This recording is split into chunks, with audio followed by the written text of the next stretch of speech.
दिख रहा है?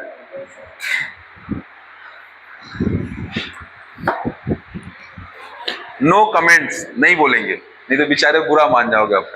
बुद्धि का विकास करो। यहाँ वास्को डी गामा को देखो और यहाँ तुम अपने आप को देखो, एक मोबाइल ऑपरेट नहीं हो रहा है।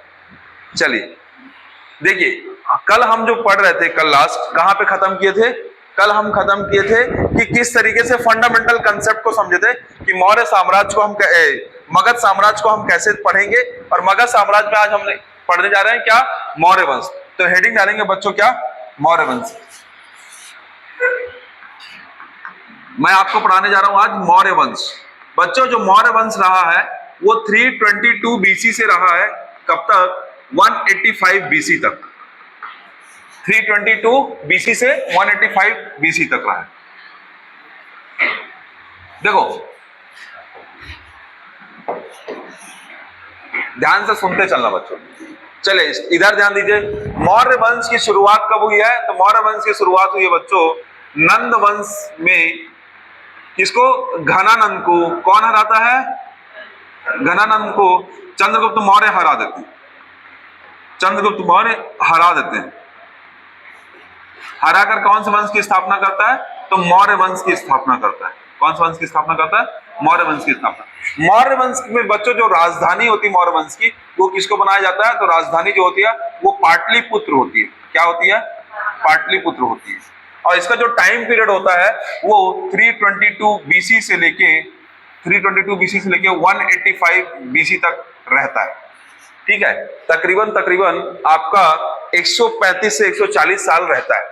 ठीक है, अब मुद्दे की चीज यह है कि इसमें 3 राजा महत्वपूर्ण है।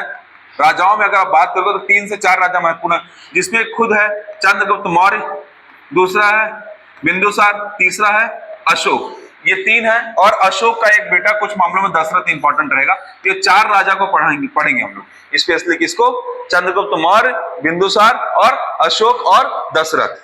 ठीक है, इन 4 राजाओं को पढ़ेंगे। तो इसमें स्पेशली अब हम मौर्य वंश को स्टार्ट कर रहे हैं बच्चों। तो मौर्य वंश को समझने के लिए देखिएगा, मौर्य वंश को जानने के, देखो इतिहास में किसी भी चीज को जानने के 2 स्रोत होते हैं। एक को साहित्यिक स्रोत बोलते हैं और एक को क्या कहते हैं? पुरातात्विक स्रोत बोलते हैं। क्या बोलते हैं? पुरातात्विक स्रोत। अगर आप मौर्य वंश को जानने के भी 2 स्रोत हैं बच्चों, पुरातात्विक स्रोत और साहित्यिक स्रोत। कि मौर्य वंश के बारे में अगर आपको जानकारी लेना है तो आप कैसे जानेंगे? तो मौर्य वंश के बारे में अगर आपको जानकारी लेना है तो उसके लिए पुरातात्विक स्रोत में अगर बात करेंगे तो बच्चों अगर मौर्य वंश के बारे में देखें तो सबसे ज्यादा मिलता है हमें अशोक के अभिलेख से जानकारी। किससे मिलता है? अशोक के अभिलेख से जानकारी मिलता है। दूसरा अभिलेख में बात करेंगे तो बच्चों इंपॉर्टेंट है ना, ये पूछता है रुद्रदामन का जूनागढ़ अभिलेख। कौन सा? रुद्रदामन का जूनागढ़ अभिलेख। जूनागढ़ अभिलेख, रुद्रदामन का कौन सा अभिलेख? जूनागढ़ अभिलेख। अच्छा, जूनागढ़ अभिलेख को बच्चों गिरनार अभिलेख बोलते हैं। क्या बोलते हैं? गिरनार अभिलेख बोलते हैं। मतलब अगर आप मौर्य वंश के बारे में जानकारी लेना चाहते हो तो सबसे पहले जो आपको जानकारी मिलती है रुद्रदामन के गिरनार अभिलेख यानी गिरनार इंस्क्रिप्शन से सबसे पहले जानकारी मिलती है। किसके बारे में? मौर्य वंश के बारे में। इसके अलावा पुरातात्विक स्रोत में क्या आते हैं? तो उत्तरी पॉलिशदार मृदभांड यानी मिट्टी के बर्तन में मौर्य वंश के उसमें जो प्रशासन शासन था उसका क्या है? आकृति देखने को मिलता है उसके मिट्टी के बर्तन में। और चांदी और तांबे के पंचमार्ग, चांदी और तांबे के आहत पंचमार्ग से हमें किसके बारे में जानकारी मिलती है? मौर्य वंश के बारे में जानकारी मिलती है। समझ पा रहे हैं आप क्या मैं बता रहा चाह रहा हूं? ठीक है, ये थोड़ा सा बुक से थोड़ा सा अलग है ना बच्चों, ये थोड़ी नई इंफॉर्मेशन के साथ है। साहित्य बुक में मिलेगा आपको अलग अलग जगह, मैं और व्यवस्थित कर दे रहा हूं इसमें। साहित्यिक स्रोत की अगर बात करोगे तो साहित्यिक स्रोत में क्या आता है बच्चों? ये इंपॉर्टेंट है। तो देखिएगा बहुत सारे नाम आपको बताएंगे, यहां से चालू करते हैं। साहित्यिक स्रोत में सबसे पहले बच्चों कौटिल्य का अर्थशास्त्र। क्या है? कौटिल्य का अर्थशास्त्र। और ये कौटिल्य के अर्थशास्त्र को अभी हम डिटेल में पढ़ेंगे भी। कौटिल्य का अर्थशास्त्र, ठीक है। दूसरा बच्चों, दूसरा है विशाख दत्त का मुद्रा राक्षस। क्या है बच्चों?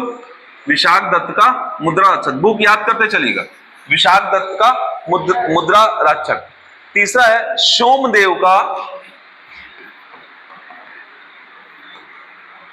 सोमदेवकृत कथा सरित सागर, कथा सरित सागर, कथा सरित सागर। इसके अलावा अगर आप बात करेंगे तो क्षेमेंद्र का बृहद मंजारी, क्षेमेंद्र का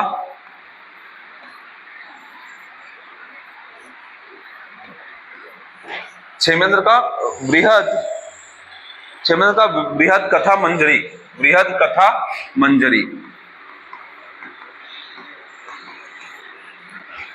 भद्रबाहु का कल्पसूत्र,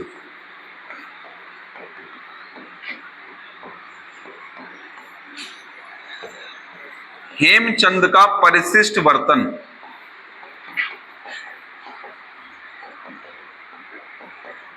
इसको नोट कर लेंगे ना बच्चों, आपको एक साथ मिलेगा नहीं। हेमचंद का परिशिष्ट प्रवर्तन और अष्टाध्यायी पाणिनि, मेगास्थनीज इंडिका, मेगास्थनीज इंडिका। बच्चों मैं ये कहना चाह रहा हूं ये जितने भी साहित्यिक स्रोत में बताया हूं, ये साहित्यिक स्रोत में जितने भी साहित्यिक स्रोत है ना, इन सब से किसकी जानकारी मिलती है? इन सब से हमें मौर्य वंश की जानकारी मिलती है। और मैं आपको बुक ऐसे क्यों पढ़ाया हूं, उसका रीजन है ताकि आपको बुक और उनके राइटर्स का नाम याद होना चालू हो जाए। विशाख दत्त क्या लिखे हैं? मुद्रा, अच्छा रटते चलो। विशाख दत्त क्या लिखे हैं? कौटिल्य ने क्या लिखा है?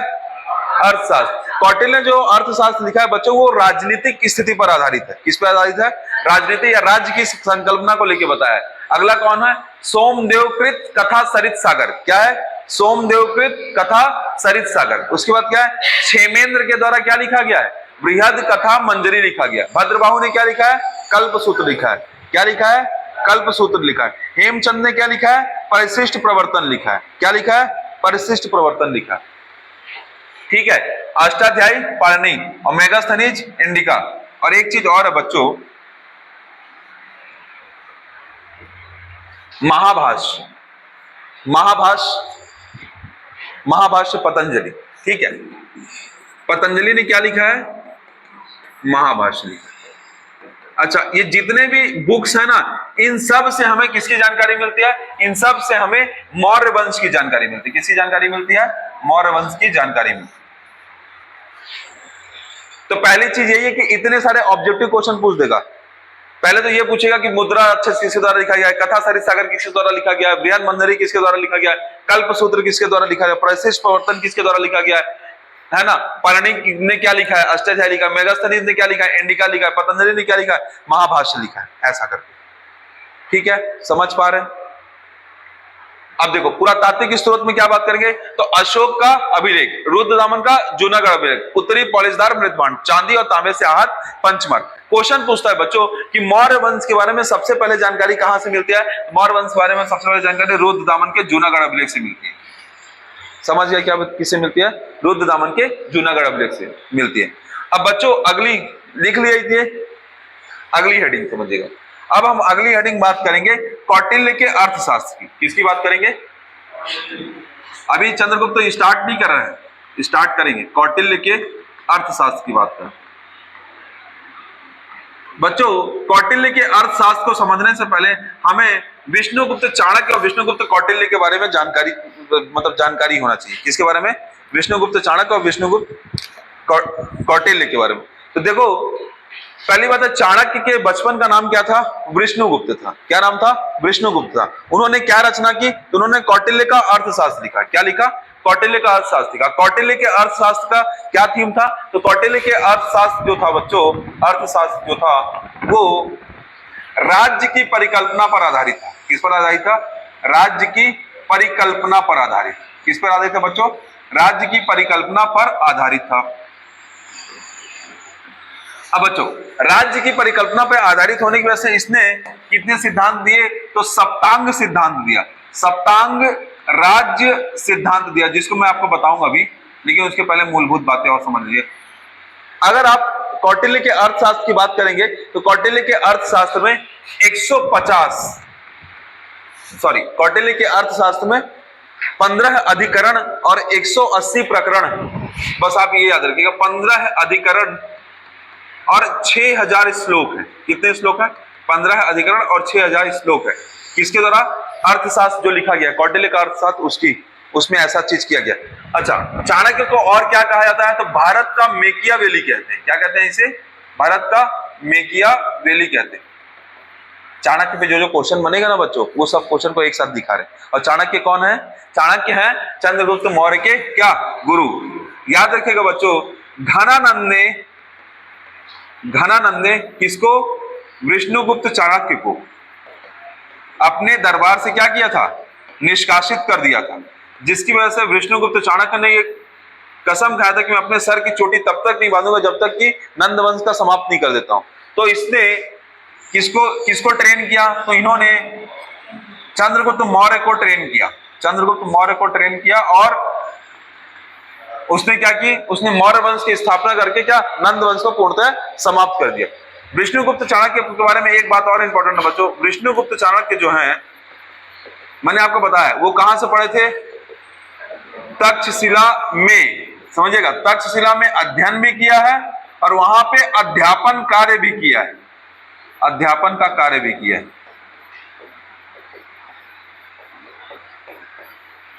क्या किया? विष्णुगुप्त ने तक्षशिला में अध्ययन का काम भी किया है और अध्यापन का भी कार्य किया है। इंपॉर्टेंट चीज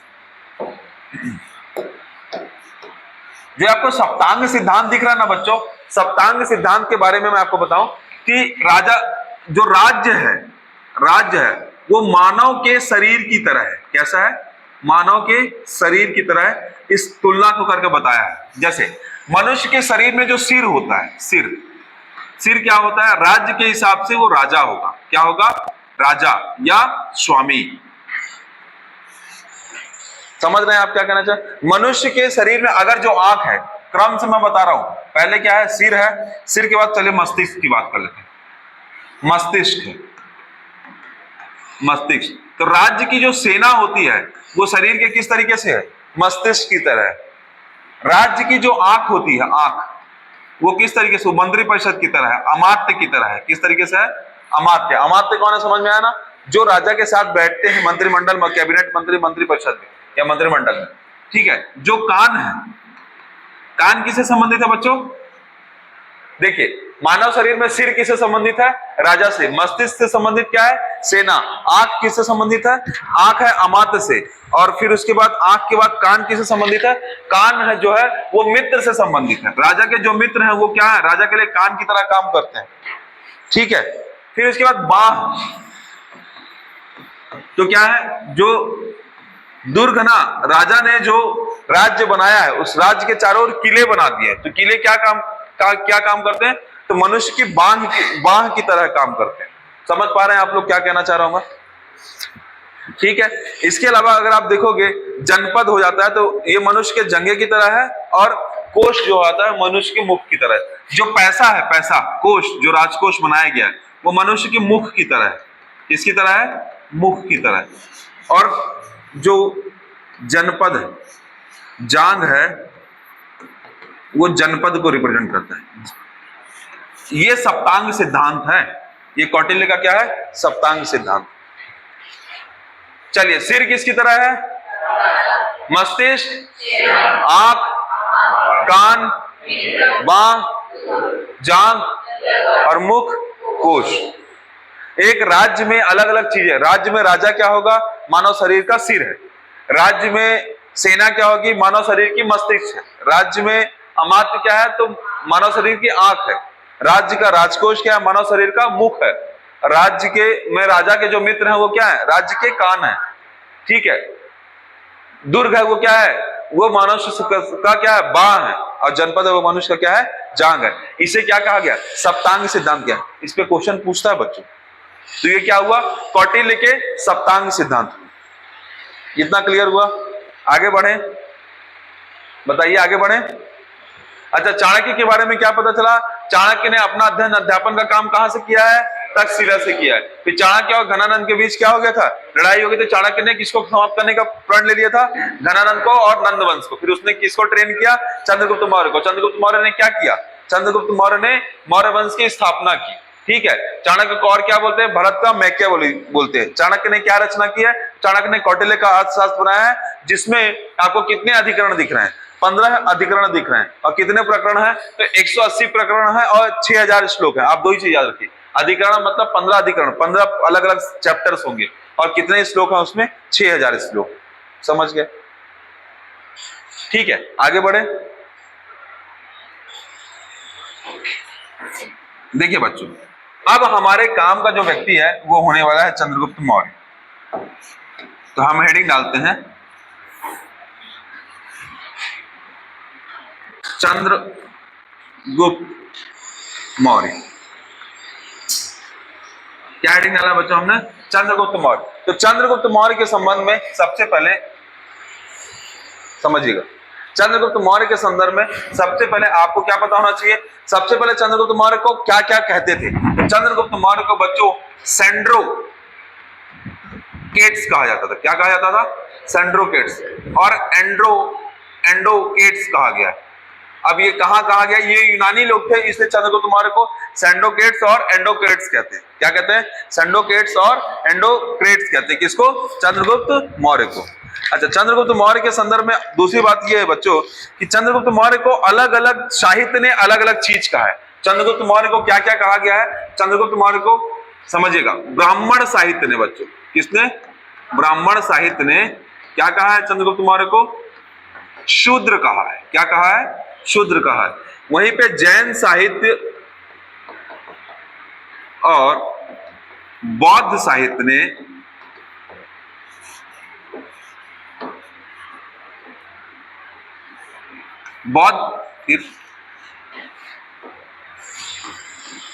बौद्ध साहित्य ने क्या कहा है? क्षत्रिय कहा। कैसा क्षत्रिय कहा है? मेरीय क्षत्रिय कहा है। क्या कहा है? मेरीय क्षत्रिय। अच्छा, जैन साहित्य और क्या कहता है? तो जैन धर्म में या जैन साहित्य में, जैन धर्म साहित्य में यह लिखा गया है कि जो चंद्रगुप्त मौर्य हैं, चंद्रगुप्त मौर्य जिस गांव में रहते थे उसे गांव का बेटा कहा गया है। क्या कहा गया है? गांव का बेटा या ग्राम का बेटा कहा गया। जो गांव जहां चंद्रगुप्त मौर्य का जन्म हुआ था, वो गांव की खासियत यह थी बच्चों, इस गांव में मोर पक्षी बहुत हुआ करते थे। मोर पक्षी की संख्या बहुत थी। मोर पक्षी की संख्या बहुत होने से मोर पंख से भरा हुआ था गांव। किससे भरा हुआ था? मोर पंख से भरा हुआ था, जिसकी वजह से चंद्रगुप्त मौर्य को क्या कहा गया? मौर्य वंश का कहा गया। मोर वंश यानी मौर्य वंश का कहा गया। और इन्होंने किस चीज की स्थापना की? मौर्य वंश की स्थापना की। समझ में आया क्या कहना चाह रहा है? ग्राम का बेटा, गांव का बेटा, मोर पंक्षी की संख्या ज्यादा थी, मोर पंख ज्यादा था, इसलिए वहां कौन सा हुआ? मौर्य वंश हुआ। ठीक है, अब देखो ब्राह्मण साहित्य में क्या कहा गया है? इसे शूद्र। जैन और बौद्ध साहित्य में क्या गया है? मेरी क्षत्रिय। जैसा कि मैंने आपको बताया कि मौर्य वंश के बारे में सबसे सर्वाधिक जानकारी किससे मिलती है? जूनागढ़ अभिलेख से मिलती है। तो जूनागढ़ अभिलेख में चंद्रगुप्त मौर्य को बच्चों वैश्य बताया गया है। क्या बताया गया है? वैश्य बताया गया, वैश्य कहा गया। तो याद रखिएगा चंद्रगुप्त मौर्य को क्या क्या कहा गया। अब हम आगे बात करते हैं।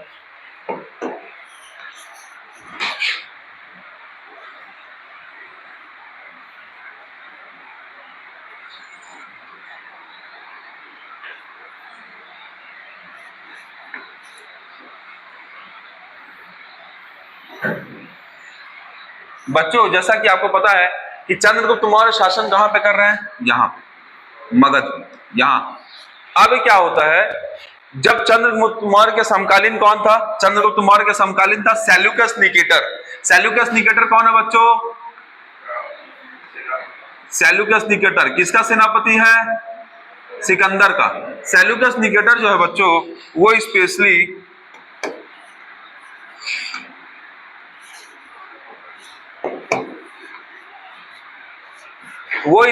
मध्य एशिया के क्षेत्र में बैठा हुआ है।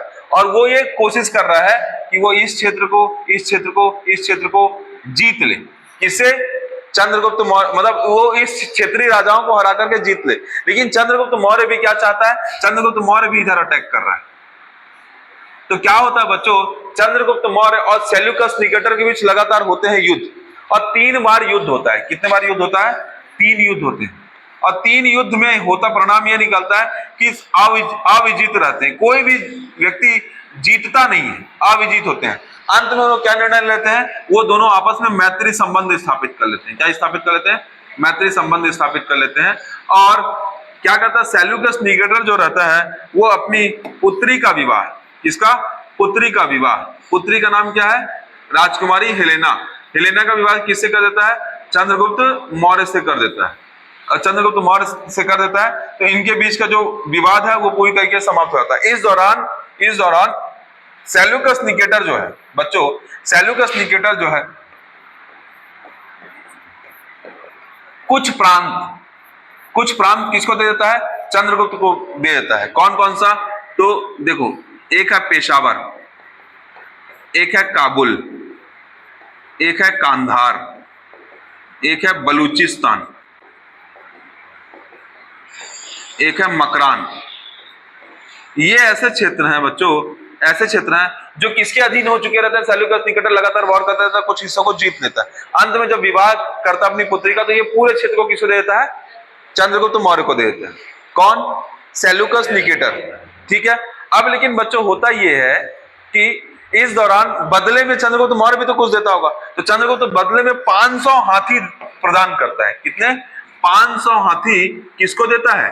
सेल्यूकस निकेटर को देता है। सेल्यूकस निकेटर को क्या करता है? 500 हाथी दान करता है। कुल मिला के मैं इस कंटेस्ट को इसलिए बता रहा हूं बच्चों कि भारत में, ध्यान से सुनेगा, भारत में जब भारत के राजा के द्वारा उत्तर पश्चिम दिशा में साम्राज्य विस्तार की नीति को अपनाया गया तो उसके प्रतिरोधी के तौर पर सेल्यूकस निकेटर था जो भारत के उत्तर पश्चिम क्षेत्र को जीतना चाहता था। इस दौरान दोनों के बीच क्या होता है? युद्ध होता है और युद्ध का परिणाम ये निकलता है। क्लियर हुआ? चंद्रगुप्त मौर्य का बेसिक चीज पता समझ में आया कि नहीं? क्या चंद्रगुप्त मौर्य को क्या बोलते हैं? सेंड्रोकोट्स। और क्या कहा जाता था? एंड्रोकेट्स। कौन से साहित्य में क्या कहा गया? तो ब्राह्मण साहित्य में शूद्र कहा गया। जैन और बौद्ध साहित्य में क्या कहा गया? मेरी छत्री कहा गया। जैन साहित्य में और क्या कहा गया? तो गांव का बेटा कहा गया। गांव का बेटा, गांव का बेटा। और वो जो उसका गांव था उसमें मोर पक्षियों की संख्या ज्यादा थी, इसलिए वहां पे मोर पंख से भरा हुआ गांव था, इसलिए उसे मौर्य वंश का माना जाने लगा। और उसने किसकी स्थापना की? मौर्य वंश की स्थापना की। किसने? चंद्रगुप्त मौर्य ने। ये क्लियर हुआ कि नहीं? ठीक है। इसके अलावा बच्चों अगर चंद्रगुप्त मौर्य के अगर विस्तार को देखोगे तो चंद्रगुप्त मौर्य ने तकरीबन कैसे क्षेत्रों को जीता है?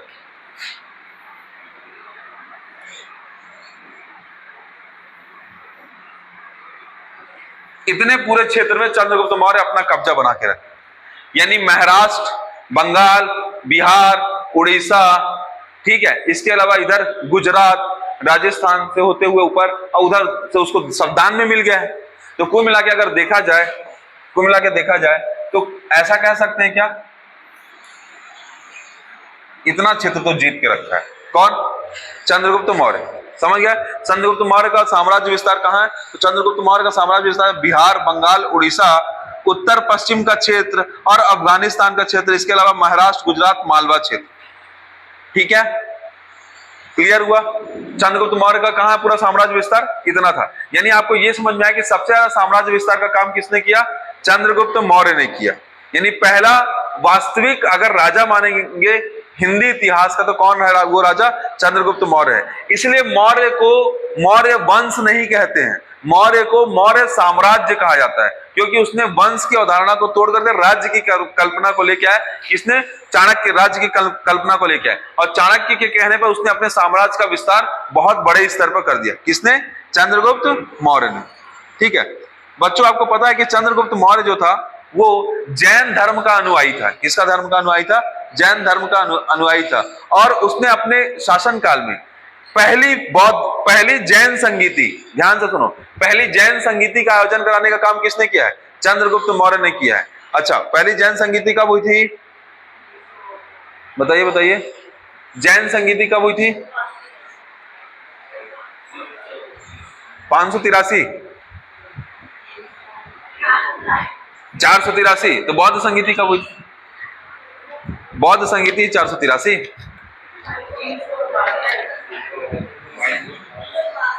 322 BC है, 322 BC। अरे मैंने उसको सुधरवा के लिखवाया भी है, तो वो तो याद होना चाहिए। 322 BC है। कब हुआ है? 322 BC। अरे गधो, इसको ये नकल तो मार लेते, नकल नकल अकल है, नकल के लिए अकल है। प्रथम बौद्ध संगीति है 322। देखो चंद्रगुप्त मौर्य का जो टाइम पीरियड रहा है बच्चों, अकल के लिए भी आपको एकदम पूरा सामने, जब तक नकल नहीं रहेगा तब तक अकल नहीं काम करेगा। 298 BC इतने तक क्या है, 322 BC से 298 BC तक किसका शासन रहा? चंद्रगुप्त मौर्य का। तो चंद्रगुप्त मौर्य ने पहली जैन संगीति का आयोजन कराया 322 BC में। ठीक है, कहां कराया? पाटलिपुत्र में कराया। कहां कराया बच्चों?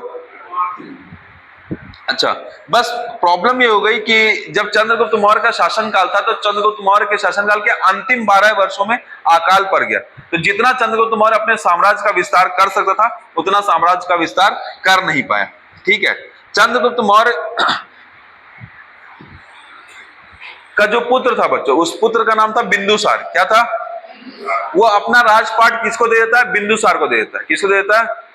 और खुद क्या करता है? भद्रबाहु के कहने पर वो जैन दीक्षा ले लेता है और अंत में अपना शरीर संलेखना विधि से अपना शरीर का त्याग करता है और श्रवण बेल गोला में वो अपनी अंतिम सांसें लेता है, जहां पे गोमतेश्वर मंदिर का निर्माण कराया गया।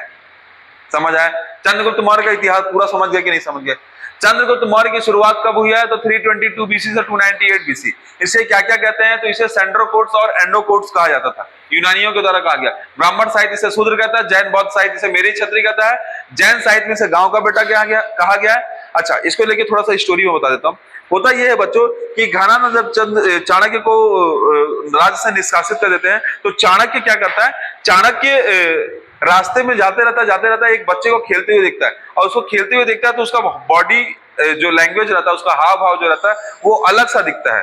तो उससे पूछता है चंद्रगुप्त से जाके कि बेटा ये बताओ कि आपकी मम्मी पापा कहाँ रहते हैं? तो बोलता है कि मुझे नहीं पता कि मेरे मम्मी पापा कौन है या मेरे मदर फादर कौन है, उसे नहीं पता रहता चंद्रगुप्त मौर्य को।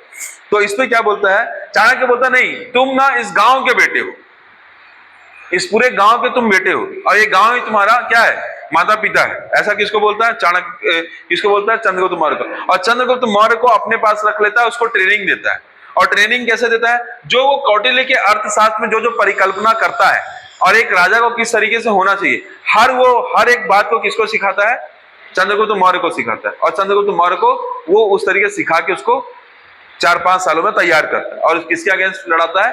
घनानंद के अगेंस्ट लड़ाता है और घनानंद को हरा देता है। और 322 में किसकी शुरुआत करता है? मौर्य वंश की शुरुआत करता है। और कब तक शासन करता है? 298 तक शासन करता है। लगभग 24 से 25 साल शासन करता है। कौन? चंद्रगुप्त मौर्य। ठीक है, ये समझ में आया बच्चों? चूंकि उसके मदर फादर के बारे में पता नहीं था इसलिए ब्राह्मण साहित्य उसे शूद्र बोल दे रहा है। जैन साहित्य बौद्ध साहित्य का उसने हमेशा सपोर्ट किया है, इसलिए वो साहित्य उसे क्या कह दे रहा है? वो साहित्य उसे मेरी क्षत्रिय कह दे रहा है। और जैन साहित्य में तो उसे गांव का बेटा कहा गया है, जैसा चाणक्य ने कहा था। इस तरीके से ये स्टोरी आपको याद रखनी है। चंद्रगुप्त मौर्य ने अपने साम्राज्य विस्तार की नीति अपनाई, सेल्यूकस निकेटर के साथ उसने मित्रवत संबंध रखे, हेलेना से विवाह किया और उस पूरे क्षेत्र को जीत लिया। ठीक है, और अपना विस्तार कहां तक किया? अपना विस्तार नीचे के बिहार, उड़ीसा, बंगाल तक कर दिया। एक मुद्दे की चीज है कि चंद्रगुप्त मौर्य ने अपने शरीर का त्याग किस विधि से किया है? तो जैन धर्म को अपनाया है।